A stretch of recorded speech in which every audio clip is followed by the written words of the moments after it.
Good morning friend. આપણે બીજું chapter બહુપદી ભણ્યા. આશા રાખું છું સમજી ગયા હશો. હું અત્યારે તમને 70% ધ્યાને રાખીને ભણાવી રહ્યો છું. હવે આપણે શરૂ કરવા જઈ રહ્યા છીએ ચેપ્ટર નંબર 5 સમાંતર શ્રેણી. સમાંતર શ્રેણી ચેપ્ટર 10મા ધોરણ માટે નવું છે, પણ કોન્સેપ્ટ તમે આગળના ધોરણમાં ક્યાંક ને ક્યાંક શીખી ગયેલા છો. મિત્રો, બહુ સિમ્પલ ભાષામાં પહેલા વાત કરું. તમે સૌથી પહેલા ધોરણની અંદર શું શીખ્યા? 1, પછી 2, 3, 4, 5, 7, 8, 9, 10, 11 આવું તમને આવડી ગયું. 1000, 1001, 1002, 1003 આ આખી જે હાર છે, સંખ્યાઓની હારમાળા આપણે પહેલેથી શીખતા આવીએ છીએ. શાળાએ ગ્રાઉન્ડની અંદર જ્યારે પરેડ માટે તમે ભેગા થાવ છો તો બાળકોની એક હાર થાય છે. બધા જ બાળકો એક જ લાઈનમાં ઊભા રહે છે. બસ ઈ હાર એટલે શ્રેણી. શ્રેણી એટલે આપણી ભાષામાં એને હારમાળા કહેવામાં આવે છે. અહીંયા આપણે સંખ્યાઓની હારમાળાની વાત કરી રહ્યા છે. તો જુઓ, આ સંખ્યાની હારમાળા તમે ભણીને જ આવ્યા છો. આવી રીતે કોઈ બીજું એક્ઝામ્પલ દો કે હું દર મહિને 500 રૂપિયા એક બેંકની અંદર જમા કરું છું. જુઓ, હું પહેલા મહિને 500 રૂપિયા જમા કરું છું, બીજા મહિને 500 રૂપિયા જમા કરું છું, તો મારા ટોટલ રૂપિયા થશે 1000. ત્રીજા મહિને ફરી પાછો 500 રૂપિયા જમા કરું છું તો થશે 1500. આવી જ રીતે 2000 12 મહિના સુધી જમા કરતો રહો તો મારી પાસે જે રકમ થશે આ એની હારમાળા તૈયાર થશે. તમે કોઈ પણ હારમાળા લઈ શકો. તમને એમ થાય મારે લેવા છે 3, 9, 7, 2, 5, 4, 1 લઈ શકો. તો આને પણ હું સંખ્યાઓની હારમાળા કહી શકું. આ બધી જ મારી શ્રેણી છે. હવે હું શ્રેણી શબ્દ વાપરીશ. આ બધી જ મારી શ્રેણી છે, પણ આ શ્રેણીને જરા નજરથી જુઓ તો કંઈક ફરક લાગશે. શું ફરક છે? તો કે આ શ્રેણીમાં દરેક પદમાં એક સરખો ફરક છે. આ શ્રેણી પણ એવું છે. આ શ્રેણીમાં કેટલો ફરક છે? 500, 500, 500. અહીંયા 1, 1, 1. અહીંયા તો કે અહીંયા 4 નો ફરક છે. અહીંયા તો કે 2 નો. અહીંયા 5 નો. અહીંયા તો કે 3 નો. આટલો ફરક છે. ત્રણેય સંખ્યાઓની શ્રેણી. ત્રણેયને હું શ્રેણી જ કહીશ, પણ મારે તો સમાંતર શ્રેણી તરીકે ઓળખાવી છે. તો એમાં જે આ પહેલી છે કે જેમાં દરેક પદમાં એક સરખો તફાવત છે, તો એ મારી સમાંતર શ્રેણી છે. હજી એક હું લઉં છું ઉદાહરણ. 2, 2.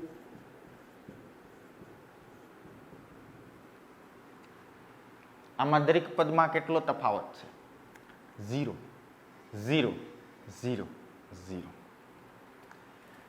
જ્યારે કોઈ શ્રેણી વાસ્તવિક સંખ્યાથી શરૂ થતી હોય તો આપણે જેટલી સંખ્યાઓ અત્યાર સુધી ભણ્યા છે બધી વાસ્તવિક જ છે, એટલે વાસ્તવિકથી જ શરૂ થતી હશે. વાસ્તવિક સંખ્યાથી શરૂ થતી હોય અને તે પછીના દરેક પદ કોઈ ચોક્કસ સંખ્યા, નિશ્ચિત સંખ્યા ઉમેરવાથી બનતા હોય. ચાલો, આ પદ છે એ આમાં 1 ઉમેરવાથી બને છે. આ પદ છે એ એના આગળના એક પદમાં 1 ઉમેરવાથી બને છે. આ પદ પણ 1 ઉમેરવાથી બને છે. તો એમ કહી શકું કે પ્રથમ પદ પછીના દરેક પદ આગળના પદમાં નિશ્ચિત સંખ્યા 1 ઉમેરવાથી બને છે. એવી જ રીતે અહીંયા કોઈ પણ પદ આગળના પદમાં 500 ઉમેરવાથી બને છે. અહીંયા તો કે આ 9 છે એ આગળના પદમાં કેટલા ઉમેરવાથી બને છે? તો કે 6. 7 છે એ આગળના પદમાં તો કે -2 મતલબ 2 બાદ કરવાથી બને છે. તો અહીંયા હું કંઈ ચોક્કસ કહી શકતો નથી કે ભાઈ આ જ સંખ્યા ઉમેરો તો એના પછીનું પદ મળે. અહીંયા પછી કયું પદ આવે એ મને ખ્યાલ છે નહીં. અહીંયા તો કે આગળના પદમાં 0 ઉમેરવાથી 2 બનશે. આ પદ તો કે આગળના પદમાં 0 ઉમેરવાથી બને છે. તો અહીંયા કહી શકું છું કે પ્રથમ પદ પછીનું દરેક પદ આગળના પદમાં 0 ઉમેરવાથી બને છે. તો જે શ્રેણીમાં પ્રથમ પદ વાસ્તવિક સંખ્યા હોય અને તે પછીનું દરેક પદ આગળના પદમાં કોઈ નિશ્ચિત સંખ્યા ઉમેરવાથી બનતું હોય તો એવી શ્રેણીને આપણે સમાંતર શ્રેણી તરીકે ઓળખશું. તો અહીંયા જે 4 ઉદાહરણ છે એમાંથી મારા આ 3 ઉદાહરણ છે એ સમાંતર શ્રેણીની વ્યાખ્યાને અનુરૂપ છે. તો હું એમને સમાંતર શ્રેણી કહી શકું. જ્યારે અહીંયા હવે પછીનું પદ કયું આવે એ ચોક્કસ કહી શકતો નથી, કારણ કે તફાવત દરેક વખતે અલગ અલગ છે, એટલે એ સમાંતર શ્રેણી નથી. તો મિત્રો એના પરથી હું તમને સમાંતર શ્રેણીની વ્યાખ્યા આપી શકું. આના પરથી કોઈ વાસ્તવિક સંખ્યાથી શરૂ થતી હોય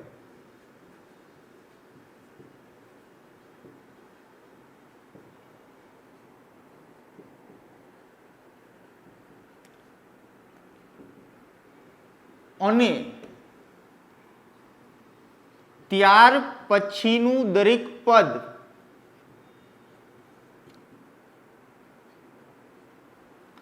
તેની આગળના પદમાં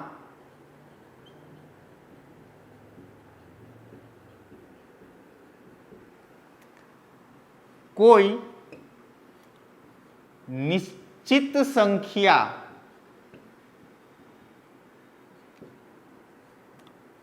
ઉમેરવાથી બનતું હોય તો તેવી શ્રેણીને સમાંતર શ્રેણી કહે છે. 2 શબ્દો અગત્યના છે. વાસ્તવિક સંખ્યાથી શરૂ થતું હોય અને દરેક પછીનું પદ છે એ નિશ્ચિત સંખ્યા ઉમેરવાથી બનતું હોય. હું આને અલગ નામ આપું. જ્યાંથી શરૂઆત થાય છે એ વાસ્તવિક સંખ્યાને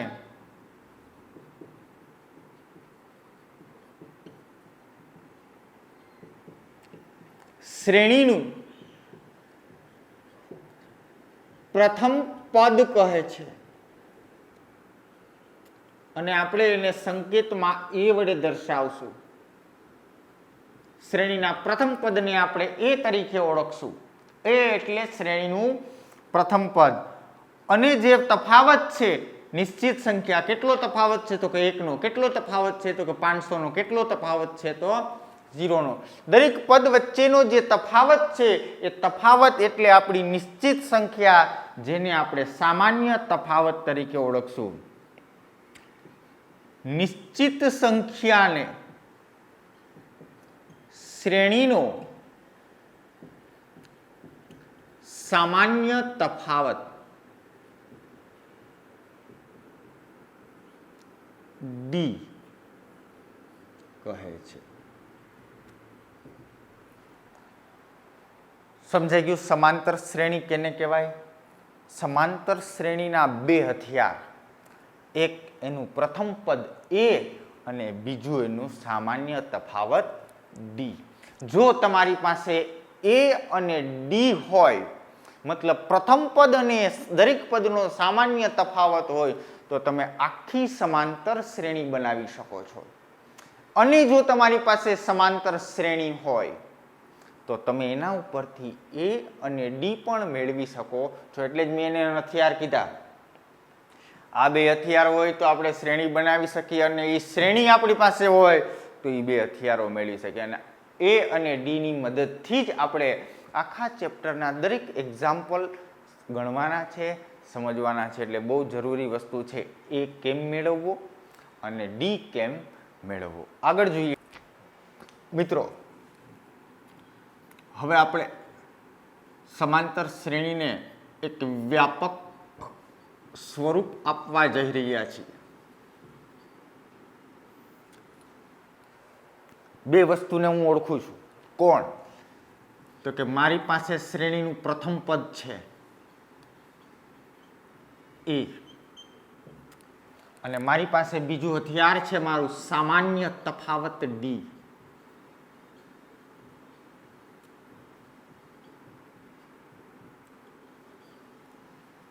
હું હવે આના ઉપરથી શ્રેણી બનાવતા શીખું છું. કઈ રીતે બનશે?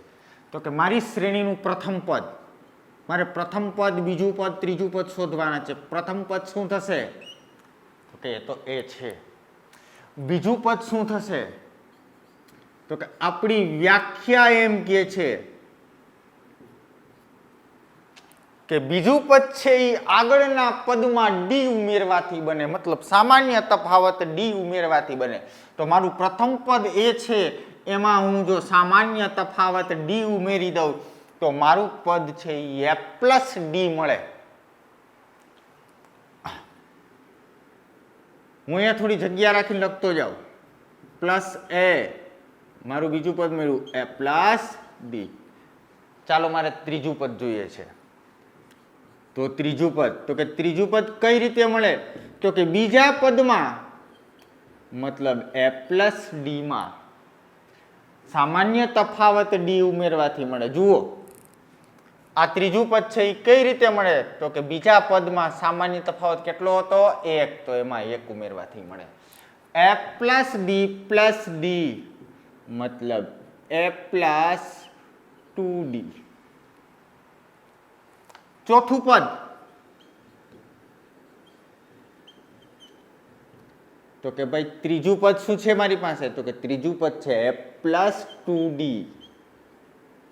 એની અંદર ડી ઉમેરો તો થશે એ પ્લસ 3d. આવી જ રીતે આપણે ચાલતા જઈએ તો મને સમાંતર શ્રેણીના દરેક પદ છે એ મળી જશે. તો એના ઉપરથી હું, શ્રેણી ગમે એવડી લાંબી હોઈ શકે, મારી શ્રેણીનું એનમું પદ કઈ રીતે મળશે? તો કે એનમું પદ છે એ કેટલું થશે? તો કે હવે હું પેટર્ન જોઉં છું કે કઈ પેટર્ન તૈયાર કરી. જો બીજું પદ હતું તો પ્રથમ પદમાં એકવાર ડી ઉમેર્યો. ત્રીજું પદ હતું તો પ્રથમ પદની અંદર મેં કેટલી વાર ડી ઉમેરો? ત્રીજું હતું તો 2 વાર ડી ઉમેરો. ચોથું પદ હતું તો કેટલી વાર ડી ઉમેરો? 3 વાર. પાંચમું પદ હશે તો કેટલી વાર ઉમેરીશ? 4 વાર. 10મું પદ હશે તો પ્રથમ પદમાં કેટલી વાર ડી ઉમેરાશે? 10મું પદ હશે તો કે 1 ઓછું 9 વાર. આવી જ રીતે એનમું પદ જોતું હશે તો પ્રથમ પદની અંદર કેટલી વખત ડી ઉમેરવો જોશે? તો ઇનથી 1 ઓછા.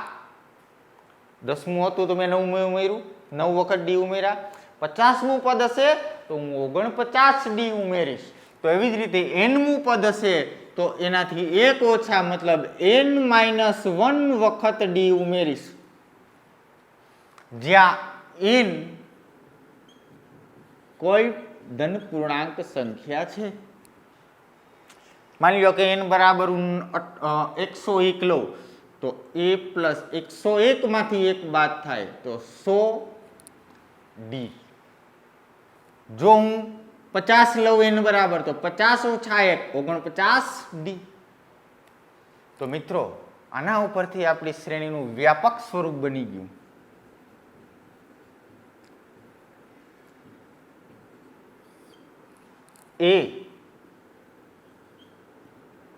એ પ્લસ ડી, ત્રીજું પદ એ પ્લસ 2d, ચોથું પદ એ પ્લસ 3d. આવી જ રીતે આખી શ્રેણી મારી પાસે તૈયાર થઈ ગઈ. આને કોઈ પણ સમાંતર શ્રેણીનું વ્યાપક સ્વરૂપ કહેવાય. તમારી પાસે એ હોય, તમારી પાસે ડી હોય તો તમે એ સમાંતર શ્રેણી બનાવી શકો છો.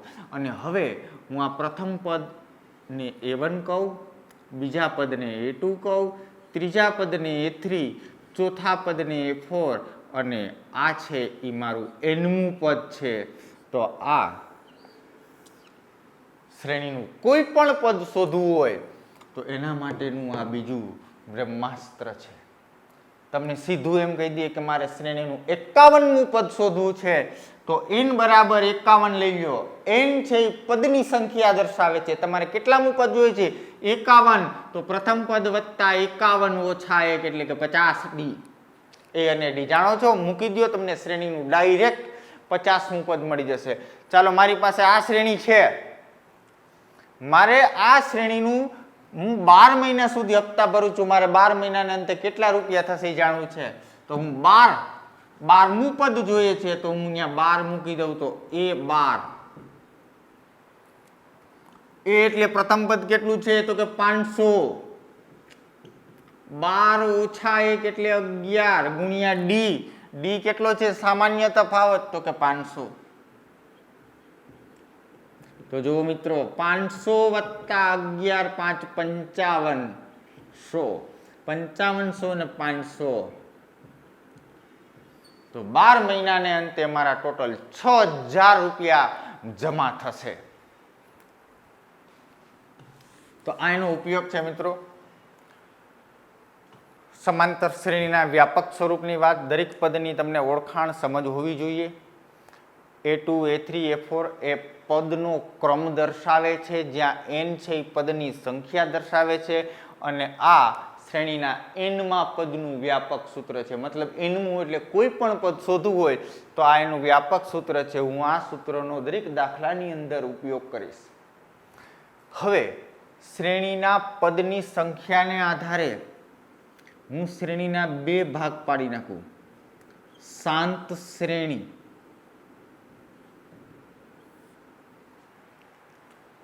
શાંત એટલે ડાય.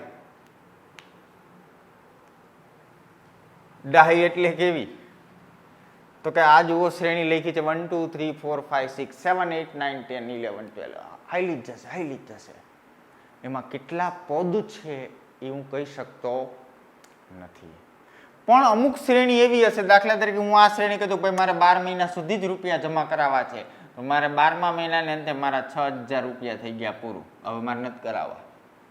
તો આ જે શ્રેણી છે એ 500 થી શરૂ થઈ છે અને 6000 પૂરી થઈ છે. કેટલા પદ છે એમાં? તો કે તમે કહી શકશો 12 પદ છે. જે શ્રેણીમાં પદોની સંખ્યા નિશ્ચિત હોય કે ભાઈ આટલા જ પદ છે, કે તમે પહેલું પદ અને છેલ્લું પદ જાણો છો, ગણી શકો છો કે આટલા પદ છે, તો એવી શ્રેણીને આપણે શાંત શ્રેણી તરીકે ઓળખશું. જે શ્રેણીમાં પદોની સંખ્યા નિશ્ચિત મતલબ ગણી શકાય તેવી હોય તેવી શ્રેણીને શાંત શ્રેણી કહે છે. તો ભાઈ ગણી ન શકાય તેવી હોય ને તો શાંત ન હોય તેવી શ્રેણી મતલબ અનંત શ્રેણી તરીકે ઓળખવામાં આવે છે. એટલે આ શાંત છે કે અનંત? તો કે અનંત છે. અનંત હોય શાંત ન હોય ને શાંત હોય અનંત ન હોય. તમને ખબર પડી જાય આ શાંત છે તો એ અનંત નથી, બરાબર, અને શાંત નથી તો એ અનંત છે. ખ્યાલ આવી ગયો? સમાંતર શ્રેણી આપણે વાત કરી આજે કેની કહેવાય, એનું પ્રથમ પદ શું છે, સામાન્ય તફાવત શું છે, એના પરથી એનું વ્યાપક સ્વરૂપની વાત કરી, શ્રેણીના વ્યાપક એનમા પદની વાત કરી. હવે નેક્સ્ટ પીરિયડમાં આપણે જ્યારે મળીશું ત્યારે આના આધારિત દાખલાઓ એ ડી પરથી શ્રેણી બનાવશું, શ્રેણી પરથી એ ડી શોધીશું, સમાંતર શ્રેણી છે કે નહીં એ પણ ચકાસશું. જ્યારે મળશું ત્યારે આ રિવિઝન કરશું ફરી પાછા અને એના એક્ઝામ્પલ એને આધારિત ગણીશું. ધન્યવાદ.